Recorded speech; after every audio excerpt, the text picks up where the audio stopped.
নতুন তিনিখন আইন বলবৎৰ ক্ষেত্ৰত প্ৰথম স্থানত আছে অসম। দেশৰ ভিতৰতে প্ৰথম হৈছে অসম আৰক্ষী। ভাৰতীয় ন্যায় সংহিতা, ভাৰতীয় নাগৰিক সুৰক্ষা সংহিতা আৰু সাক্ষ্য অধিনিয়ম বলবৎ কৰাৰ ক্ষেত্ৰত এই সফলতা অসম আৰক্ষীৰ।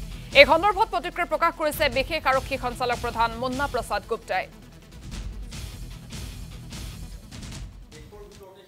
নতুন যি অপৰাধিক আইন আছে সেই আইন বলবৎ কৰাৰ ক্ষেত্ৰত অসম আৰক্ষীৰ কাৰণে এটা ভাল খবৰ, অসমৰ কাৰণে ভাল খবৰ, কাৰণ দেশৰ ভিতৰতে প্ৰথম হৈছে অসম।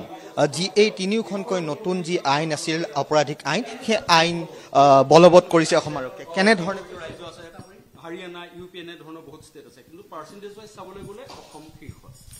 হয়, আমি সকলোৱে জ্ঞাত যে 1 জুলাই 2024 তিনিখন নতুন আইন ভাৰতত লাগু হৈছিলে আৰু IPC, CRPC আৰু ইণ্ডিয়ান এভিডেন্স এক্ট, যি কলনিয়েল বহুত পুৰণি আইন আছিল, সেইখিনিক জেগাত ভাৰতীয় ন্যায় সংহিতা, ভাৰতীয় নাগৰিক সুৰক্ষা সংহিতা আৰু ভাৰতীয় সাক্ষ্য অধিনিয়ম, এই তিনিখন আইন প্ৰৱৰ্তন কৰা হ'ল। উদ্দেশ্য আছিল যে ৰাইজক আমি যাতে ভিক্টিম চেণ্ট্ৰিক আৰু ফাষ্ট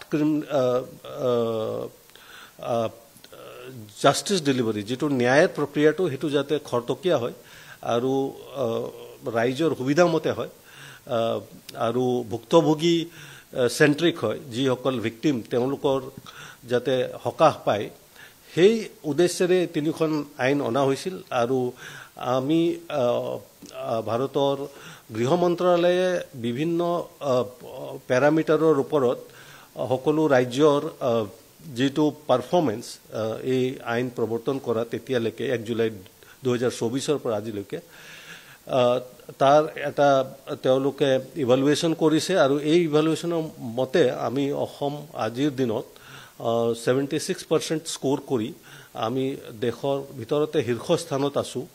আৰু এই যিটো প্ৰক্ৰিয়া, ইয়াৰ জৰিয়তে কিছুমান আমাক লাভ হৈছে, যেনেকৈ আমি গম পাইছোঁ আমাৰ কোন কোন দিশত আমি এতিয়ালৈকে ভাল কাম কৰিছোঁ আৰু কোনবিলাক দিশত এতিয়াও আমি কিছুমান ইম্প্ৰুভমেণ্ট কৰাৰ দৰকাৰ।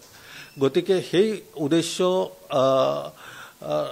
আমি আগবাঢ়ি গৈ আছোঁ আৰু যাতে আমি আৰু এই আইনকেইখন ভালমতে ইমপ্লিমেণ্ট কৰিব পাৰোঁ, যাতে ৰাইজে ন্যায় সোনকালে পায়, সেই উদ্দেশ্য ৰাখি আমি আৰু অসম পুলিচৰ সকলোৱে কাম কৰি গৈ আছোঁ।